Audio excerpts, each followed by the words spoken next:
السلام علیکم۔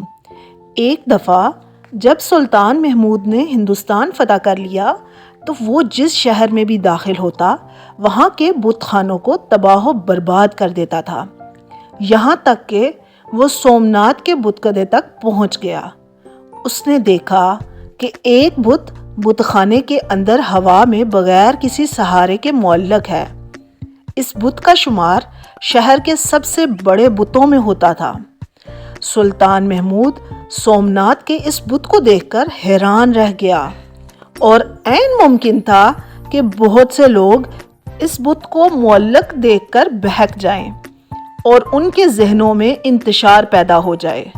بالآخر سلطان محمود نے اپنے دانشوروں کو بلایا اور کہا، پتہ لگاؤ کہ یہ بت ہوا میں کیسے معلق ہے۔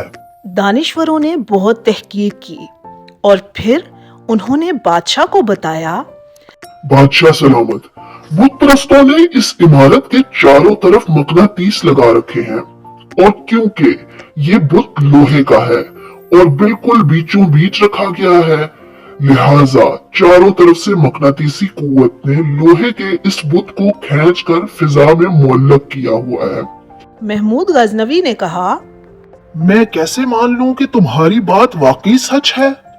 ایک دانشور بولا، بادشاہ سلامت، اگر آپ ہماری بات کی تصدیق کرنا چاہتے ہیں تو بت خانے کی ایک سمت کو توڑنے کا حکم دیجیے، حقیقت خود بخود آپ کے سامنے آ جائے گی۔ یہ بات سن کر بادشاہ نے بت خانے کی ایک سمت کو توڑنے کا حکم دیا، اور پھر کیا تھا، اچانک بت کے گرنے پر سب حیران ہو گئے۔ سپاہیوں نے چاہا کہ اس بت کو توڑ پھوڑ کر ختم کر دیں، لیکن بڑے بڑے پجاری سامنے آ کر کہنے لگے، ہم آپ کو اس لشکر کی اخراجات کے لیے بہت بڑی رقم دینے کے لیے تیار ہیں، بشرطے کہ آپ اس بت کو نہ توڑیں۔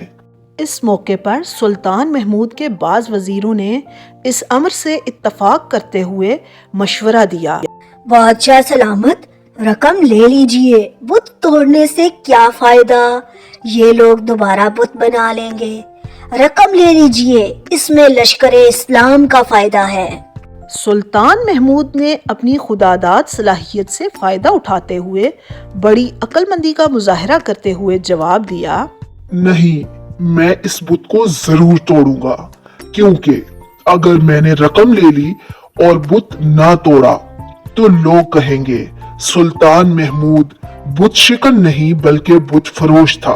مختصر یہ کہ اس نے سومناتھ کے اس بت کو توڑنے کا حکم صادر کر دیا، اور جب اس بت کو توڑا گیا تو اس کے اندر ہیرے جواہرات بھرے ہوئے تھے، اور جتنی رقم وہ پجاری اس بت کو نہ توڑنے کے عوض دینا چاہتے تھے، اس کے مقابلے میں یہ جواہرات کئی گنا زیادہ تھے۔ کیسی لگی آپ کو یہ کہانی؟ اگر کہانی پسند آئی ہو تو لائک ضرور کر دیجیے گا، چینل پر نئے ہیں تو سبسکرائب کرنا مت بھولیے گا، اور اس کہانی سے ہمیں کیا سبق ملتا ہے کمنٹ سیکشن میں ضرور شیئر کیجیے گا۔ اپنا خیال رکھیں، ملتے ہیں اب نیکسٹ کہانی کے ساتھ۔ تھینک یو، اللہ حافظ۔